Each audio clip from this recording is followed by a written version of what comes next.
How do you measure distance using Google Maps? With this feature, you can easily plan your routes. In this video, I will show you how to do it quickly and accurately, so stick around until the end. I've got a useful tip for you.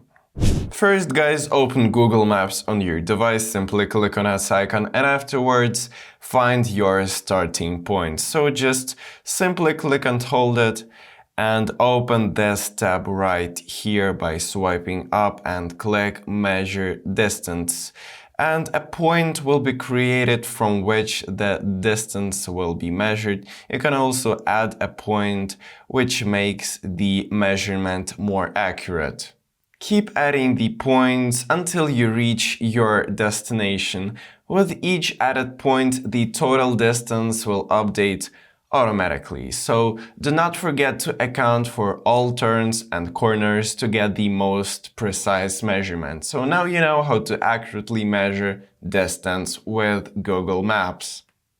And also, as a bonus tip, here is how to improve your accuracy even more. Zoom in on the map just like that to see every small detail, band or a corner clearly, and add pins more frequently in complex areas. This can help you save more fuel or choose a more efficient route. So if this video was helpful for you, give it a like and subscribe to the channel. That motivates me to make more helpful videos.